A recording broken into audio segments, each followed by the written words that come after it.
ஏமா சீக்கிரம் வாமா. இந்த வந்துட்டேயா. என்னம்மா இது? எப்படி பாய் அடைச்சு போயிட்டி அழகுல. இங்க பாரு கொலை பண்ணிடுவோம் உன்னைய. இது உன் தங்கச்சி புடவை தானே? ஆமா அவளுக்கு நல்லா இருந்துச்சுல.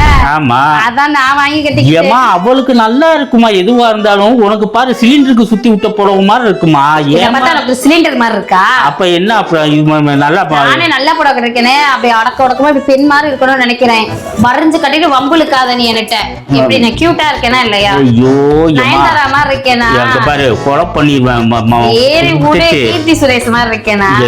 கீர்த்தி எனக்கு இந்த சைடு கர்லி குடுக்கறத பார்த்து எல்லாரும் சொல்லுவாங்க ரீமாசன் மாதிரி இருக்கேன்னு. ரீமாசன் மாதிரியா? ரீமாசன் அதுதான் ரீமாசனுக்கு டிபி வந்தா உன்னை மாதிரி இருக்கலாம். உண்மைதாம்மா. உண்மை சில நேரம் கசக்கதான் செய்யுமா.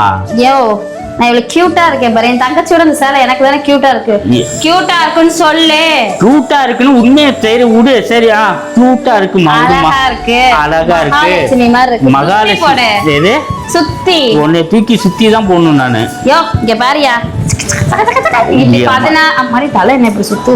அதுதான் வயசாயிடுச்சுன்னா இதெல்லாம் தேவையா? சுகர் வந்த நாய் நீ உனக்கு இதெல்லாம் தேவையாமா? தேவையில்லாம பேசிக்கிட்டுதான் வாயை சிலுவாயை கிழிக்கிற மாதிரி கிழிச்சிருவேன். கியூட்டா இருக்கா அழகா இருக்கா அதோட நிறுத்திக்கணும். தங்கச்சிக்கு நல்லா இருக்கு நொக்காலுக்கு நல்லா இருக்குன்ற கதையெல்லாம் வேணாம். எனக்கு ஒரு டவுட்டுமா. சரி அது அப்புறம் கேக்குறேன் நானு. சொல்லியா மனசு நமன்னு பறிக்கும். இல்ல வேணாம் அப்புறம் கேக்குறேன். அப்புறம் மூடு. நீ நல்ல மூடுல இருக்கு. நான் இப்பவே மூட அவுட் ஆக்கிட்ட. மூஞ்சி முகரையும் பாரு. சரி என்ன மாதிரி ஒரு 200 ரூபா கொடு. நல்லா இருக்குன்னு சொல்லி தான் கொடுத்திருப்பேன். என் தங்கச்சிட்ட ஏமா நல்லா இருக்குமா அழகா இருக்குமா? வந்தா கல்ல ஏமா உன் தங்கச்சியோட உனக்கு அருமையா இருக்குமா? வாமா மூடு. எனக்கு 200 காசு வாங்க தானே கோட்டரைக்கு பிட்டா போட்டுட்டு இருக்க. வாய் கிழிச்சிரும்.